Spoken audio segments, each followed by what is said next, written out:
A todos, a graça e a paz do nosso Senhor Jesus. No livro de Neemias, capítulo 9, a segunda parte do versículo 5 e o verso 6, diz o seguinte: Bendito seja o teu nome glorioso. A tua grandeza está acima de toda expressão de louvor. Só tu és o Senhor. Fizeste os céus e os mais altos céus e tudo o que neles há.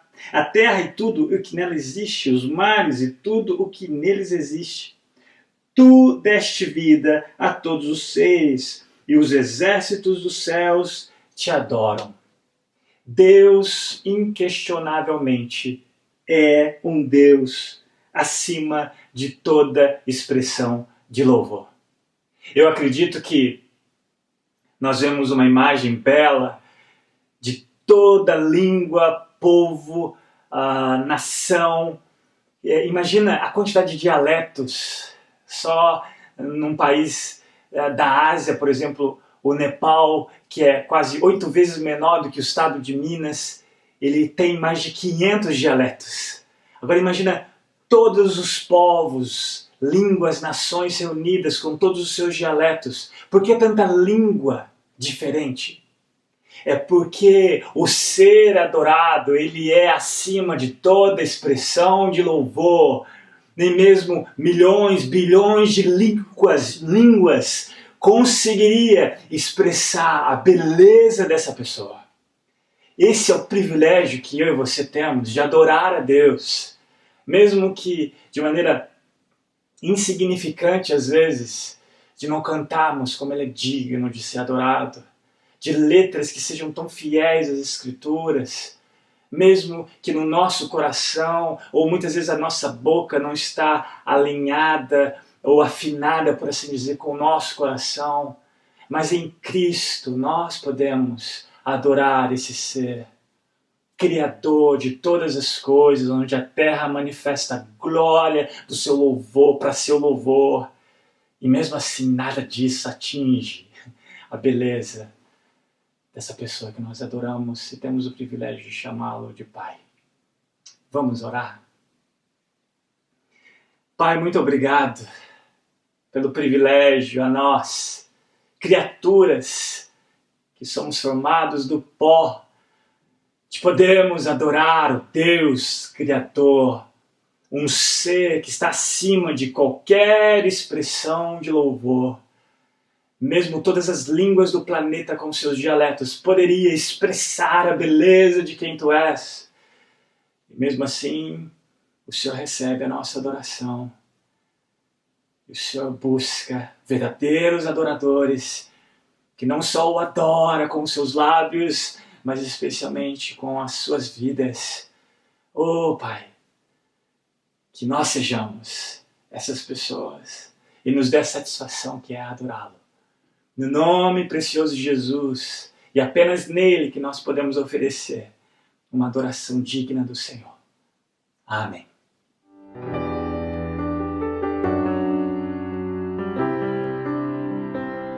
Senhor meu Deus, quando eu maravilhado fico a pensar nas obras de Tuas mãos, no céu azul de estrelas pontilhado, o Seu poder mostrando a criação. Então minha alma canta-Te, Senhor, quão grande és Tu, quão grande és Tu. Então minha alma canta-Te, Senhor, quão grande és Tu, quão grande és Tu.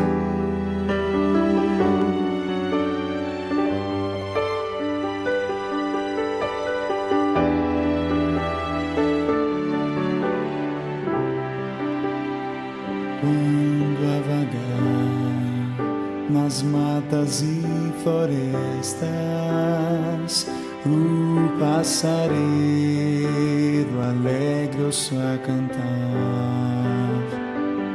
cruzando os montes, vales e florestas, o teu poder mostrando a criação.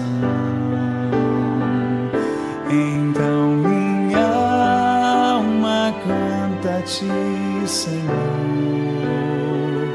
quão grande és tu, quão grande és tu. Então minha alma canta a ti, Senhor, quão grande és tu, quão grande és tu.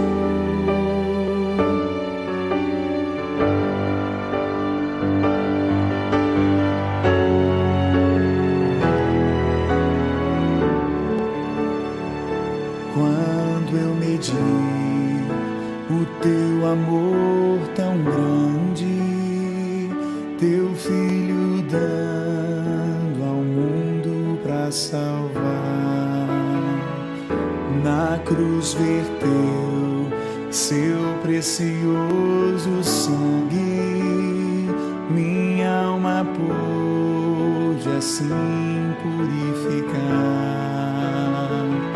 Então minha alma canta a ti, Senhor,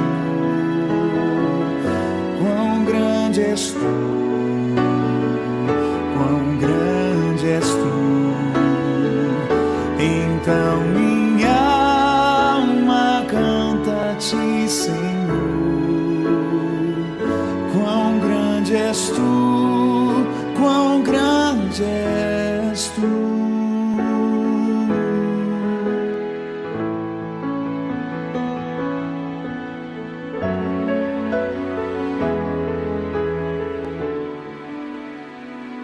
E quando enfim Jesus vier em glória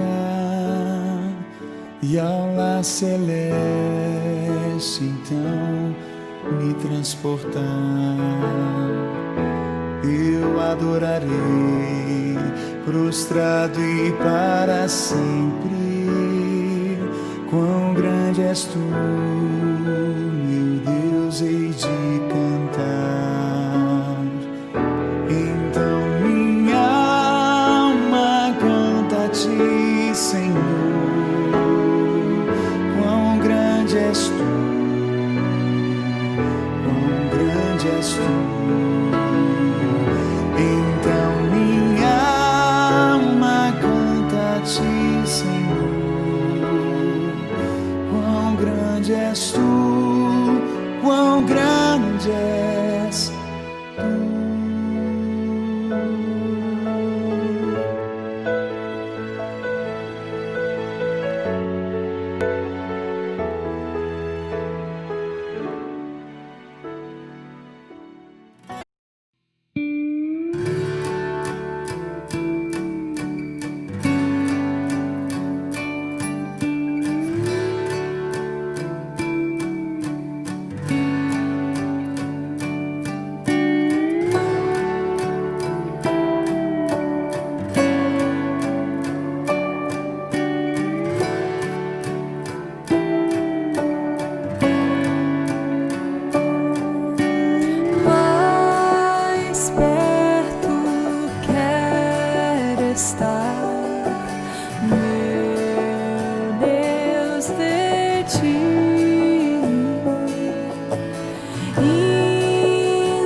Acompanhe comigo a leitura do capítulo 7 de Mateus, os versos 24 ao 29.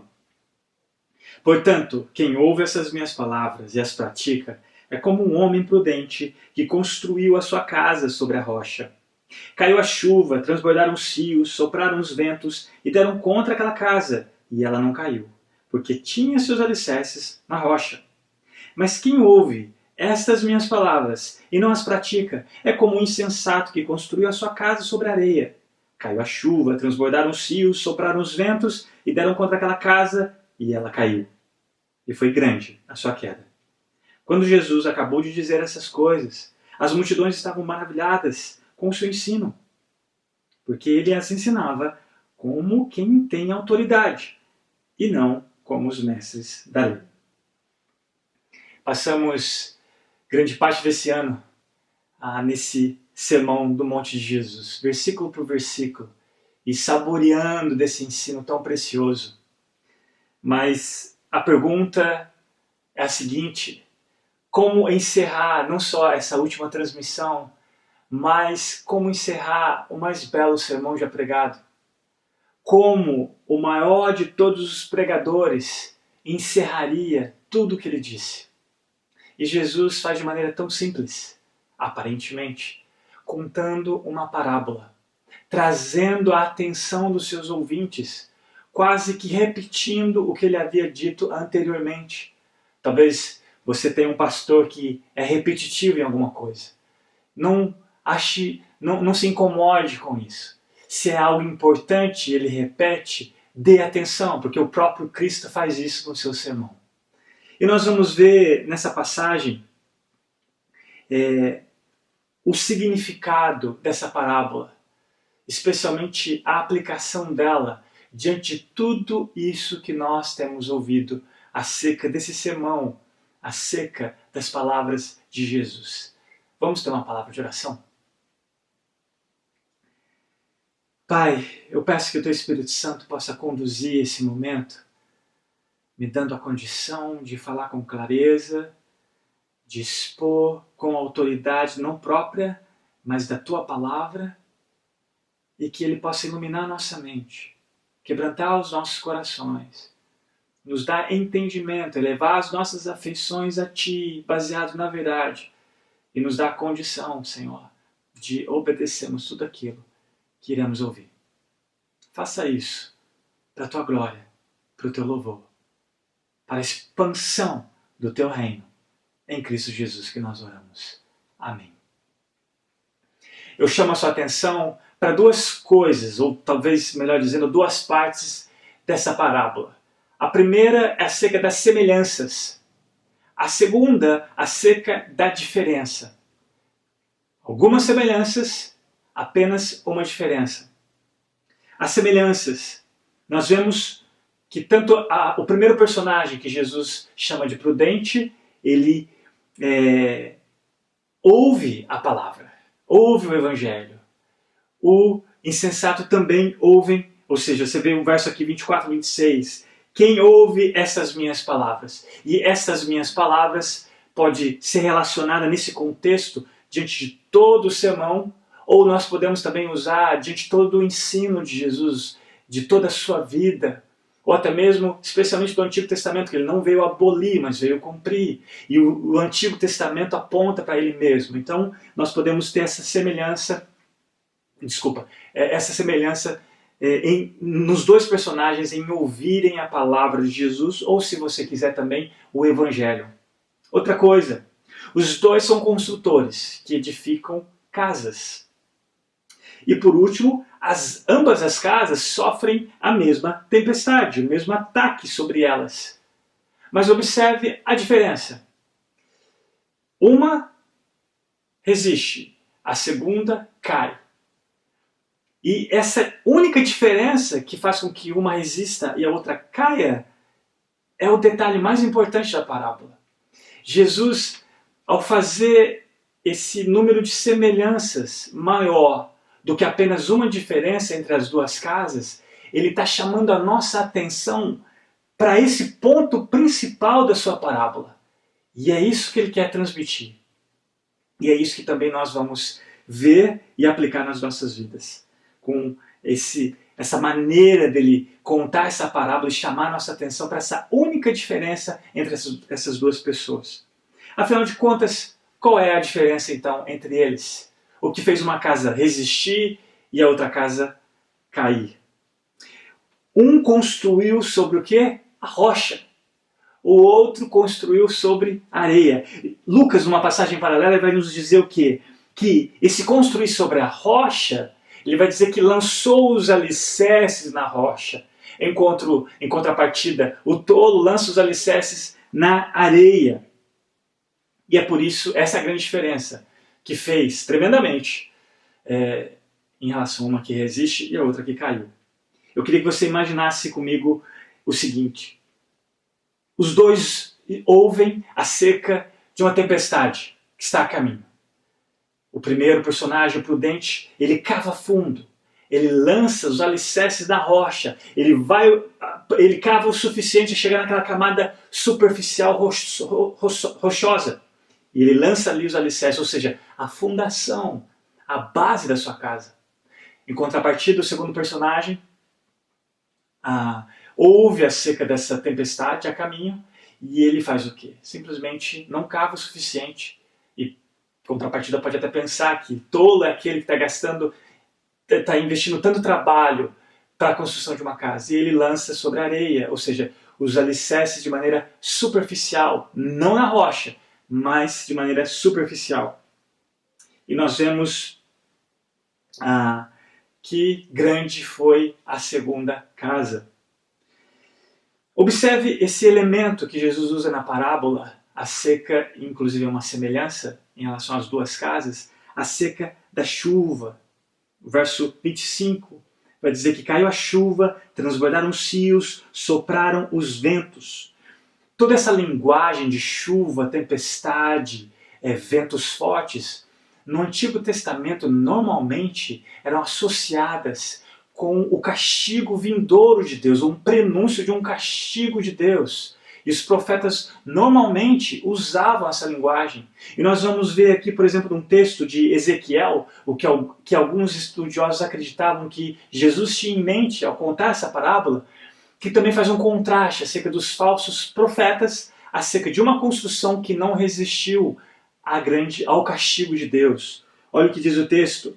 Portanto, assim diz o soberano, o Senhor, por causa de suas palavras falsas e de suas visões mentirosas, estou contra vocês, palavra do soberano Senhor, por fazerem o meu povo desviar-se ao dizerem paz quando não há paz, e porque quando é construído um muro frágil, eles lhe passam cal, por isso diga àqueles que lhe passam cal, o muro cairá, virá chuva torrencial, e derramarei chuva de pedra, e rajarão ventos violentos.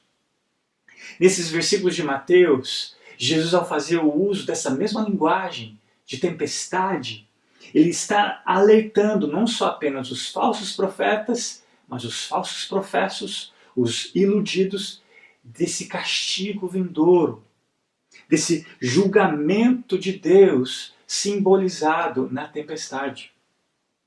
E qual é, então, a diferença dessa fundação? O que significa essa fundação? Onde foi lançado os alicerces? Em outras palavras, obediência. Na semana passada nós vimos o contraste que Jesus fez acerca das pessoas que falavam e não viviam. Aqui Jesus traz um contraste acerca daqueles que ouvem e não vivem. O verso 24 deixa claro acerca desse alicerce e conectado quanto à obediência. Olha o que diz no verso 26 também. Portanto, quem ouve estas minhas palavras e as pratica, é como um homem prudente que construiu a sua casa sobre a rocha. Mas quem ouve estas minhas palavras e não as pratica, é como um insensato que construiu a sua casa sobre a areia. É o ouvir e obedecer, que significa esses alicerces na rocha. Ouve as minhas palavras, essa é a rocha. As palavras de Jesus, de todo o seu ensino. Diante de tudo que você ouve, não só ouviu, mas se realmente ouviu, você obedece. É o significado de lançar os alicerces nessa rocha. É a garantia de que a casa permanece, diante da tempestade. Em contrapartida, se você ouve essas minhas palavras e não pratica, é lançar o alicerce sobre a areia. E ele diz aqui, observa que no começo dos versículos que eu li no início, ele usa o portanto. Ou seja, esse portanto traz a conclusão de todo o sermão. E especialmente nessa última parte, nós temos isso no capítulo 7, desses alertas. E ele logo em seguida diz o quê? Estas minhas palavras.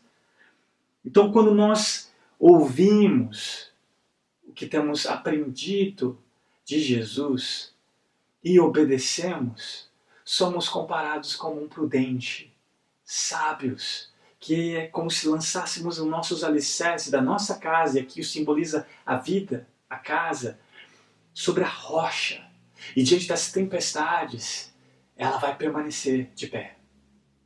Observe que os dois aqui, como eu disse no começo, essa semelhança, eles ouvem, mas apenas um coloca em prática. É como se também podemos ver em relação ao ouvir, um obedece, o outro desobedece o que ouviu.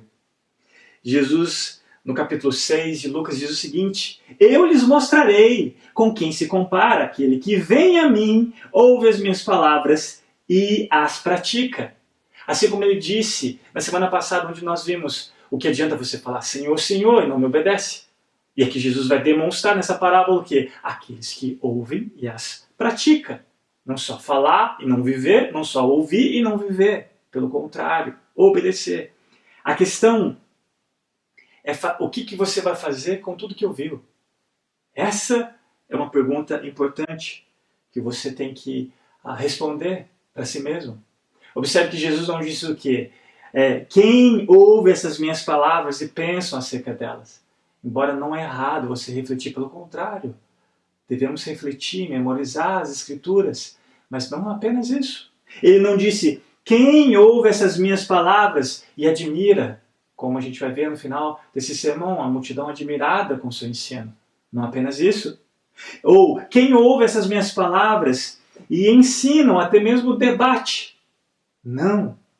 Ele também não disse, quem ouve essas minhas palavras e escreve livros acerca delas. Não, nada disso. Nada além daquilo que nós colocarmos realmente em prática vai demonstrar que realmente ouvimos. Não é à toa que Jesus normalmente dizia o quê? Quem tem ouvidos para ouvir, ouçam. Em outras palavras, ouvir é obedecer. Se você não obedece, na verdade você não ouviu. Essa é uma conclusão poderosa desse sermão de Jesus. E também nos lembra da importância que temos que dar aos sermões que normalmente nós ouvimos nos domingos ou durante a semana. Quantos de nós, diante de tantos sermões que já ouvimos, quanto disso nós realmente estamos praticando? Quanto daquilo que nós ouvimos realmente afeta a nossa vida a ponto de sermos o sábio? O quanto que nós ouvimos, que nós não damos nenhuma importância em praticar, que nós estamos sendo tolos. Aonde nós estamos lançando os alicerces da nossa vida. E o significado disso é se você obedece ou não aquilo que você aprende da palavra de Deus.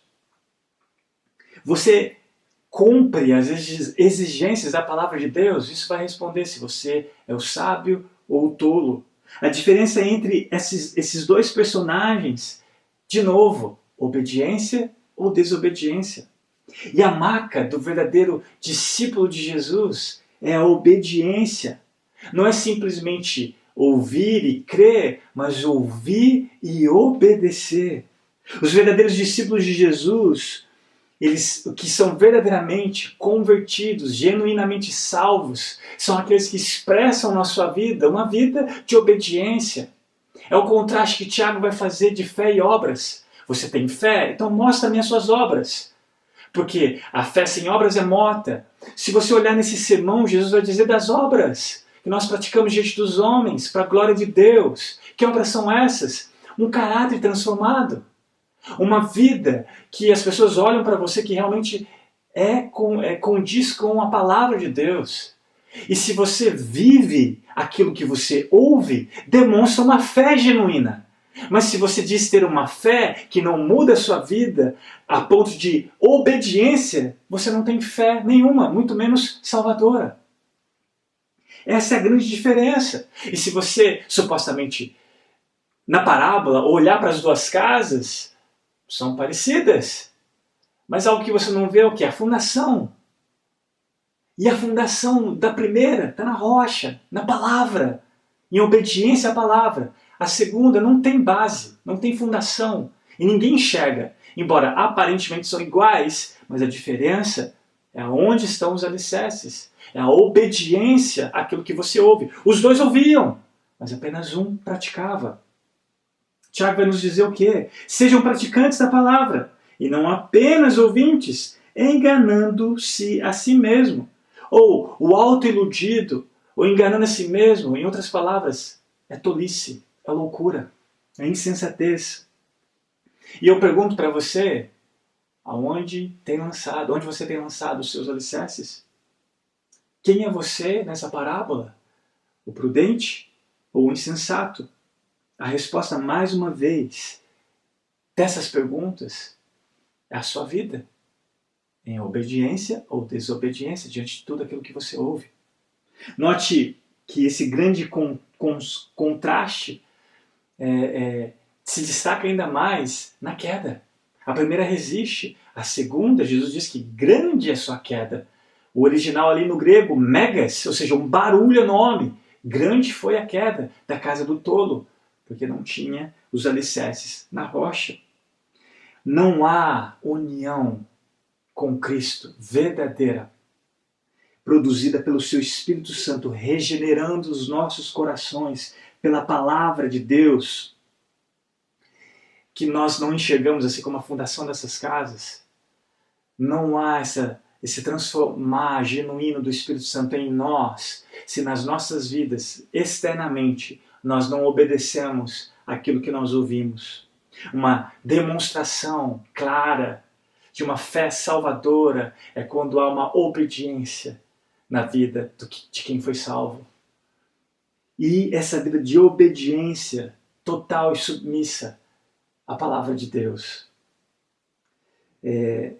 Bonhoeffer, um grande teólogo e que pagou o preço do discipulado, ele diz uma frase muito interessante, que a graça é de graça, mas o discipulado, a obediência vai te custar a vida. E ele morreu como um mártir cristão. Olha o que ele diz acerca de nós ouvirmos a palavra e não obedecê-la. A palavra que me recuso a praticar não se torna para mim a rocha sobre a qual posso edificar minha casa. Não existe nesse caso unidade com Jesus.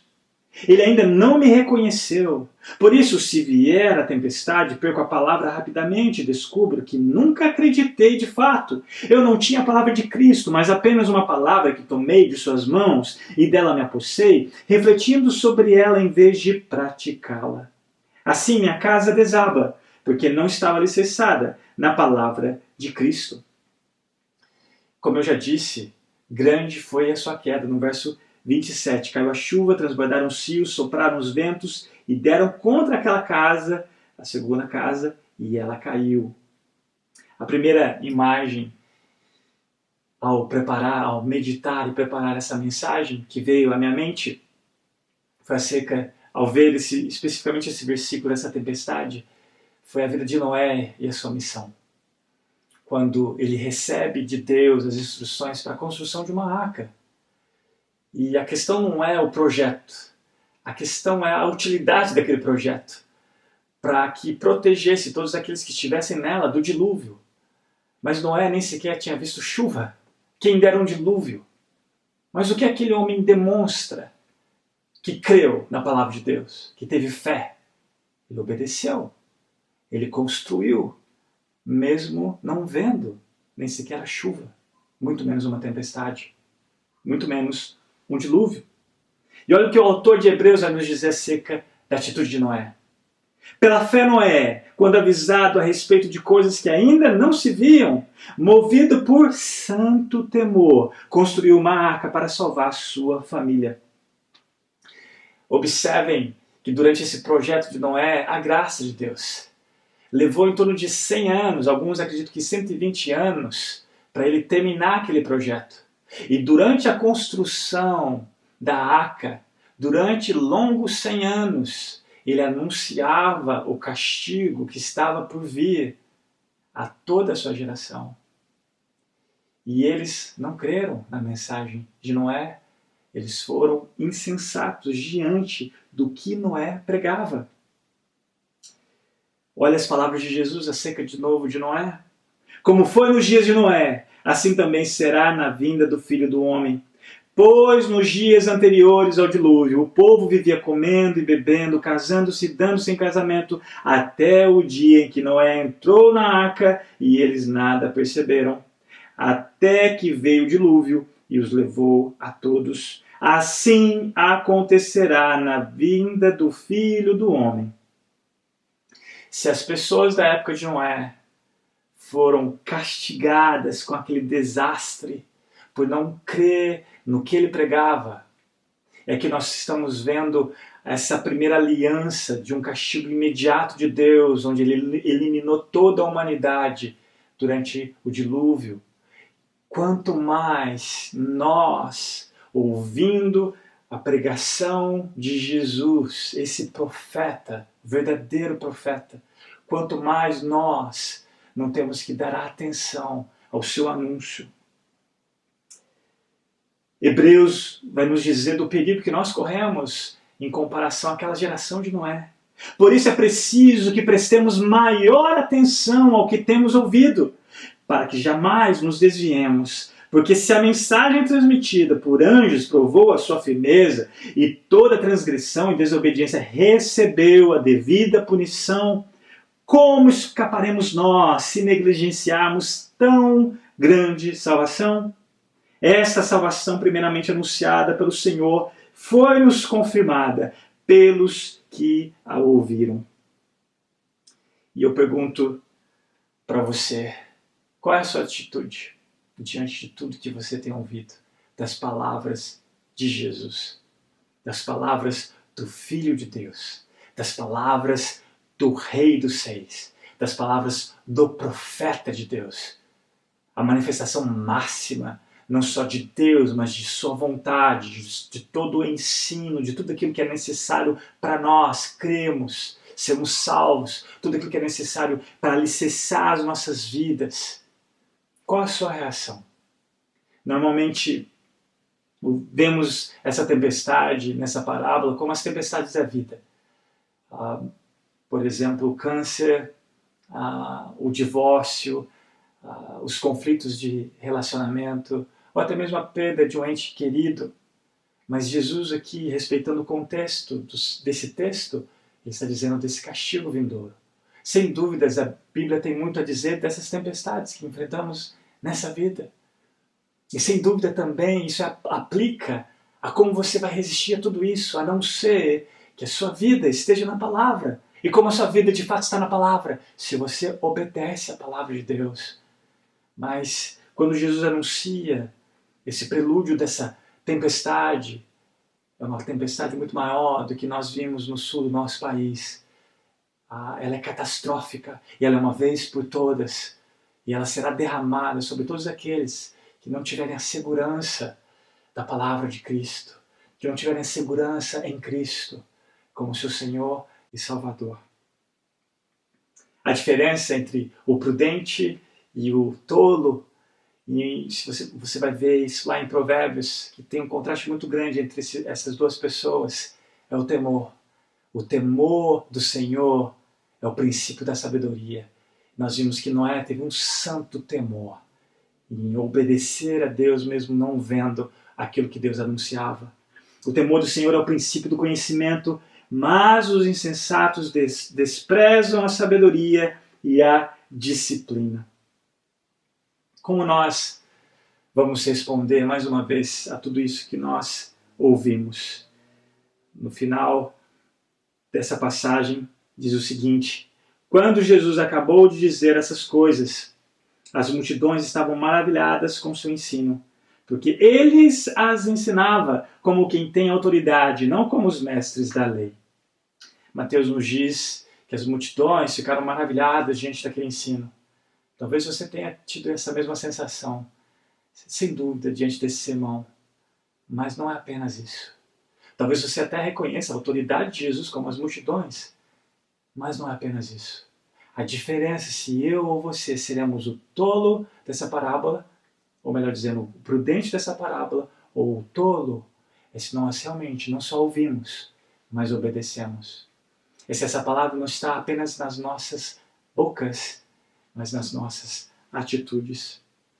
E eu encerro dizendo que a porta da graça de Deus ainda não se fechou, assim como na época de Noé, quando a porta da arca se fechou, foi tarde demais. Vivemos numa era da graça, onde todos que ouvirem e obedecerem serão salvos. Deus ainda quer salvar a muitos, e nós não sabemos essa multidão que Ele ainda vai salvar. Mas essa salvação só vai acontecer se não somente ouvimos do Evangelho, mas respondemos ao Evangelho, obedecemos a esse Evangelho que salva todo aquele que crê. E se você crê, você obedece. Se você creu, você demonstra uma vida de total submissão à palavra de Deus. Que o Senhor nos conceda a graça de ouvirmos e praticarmos. Que Ele nos dê ouvidos para ouvirmos. Que Ele nos dê realmente um coração sensível para vivermos tudo aquilo que nós ouvimos. No nome precioso de Jesus. Vamos orar? Pai, muito obrigado por esse período de transmissões. Nós te damos graças e bendizemos o teu nome pelo privilégio que nós vamos ter novamente de nos reunirmos como igreja. E eu quero te agradecer porque essa mensagem tem alcançado muito mais do que a nossa congregação local. E eu te peço que no nome precioso de Jesus, todas essas transmissões realmente possa exaltar o teu nome, que está acima de qualquer expressão de louvor. Possa exaltar o teu Filho como ele é digno, pelo poder do teu Espírito Santo e aplicando todo esse ensino na vida de todos aqueles que ouviram. Dê a eles, Pai, a condição de não só ouvir, mas de obedecer. Nos dê a graça de sermos prudentes. Nos dê o temor do Senhor. Ajuda-nos a vivermos e que as nossas vidas sejam edificadas, alicerçadas na palavra do Senhor. E que todos que ao olharem para as nossas vidas possam conhecer esse segredo que nós ouvimos e também obedecemos. No nome precioso de Jesus, Senhor, que eu oro. Meus amados, o Deus da paz, que pelo sangue da eterna aliança trouxe de volta dentre os mortos o nosso Senhor Jesus, o grande pastor das ovelhas, os aperfeiçoe em todo bem, operando em nós o que lhe é agradável, para fazermos a vontade dele, mediante Jesus Cristo, a quem seja glória para todos sempre. Amém. A todos os pais, a graça e a bênção do Senhor sobre a vida de vocês e o meu abraço carinhoso. Tenham todos uma boa noite.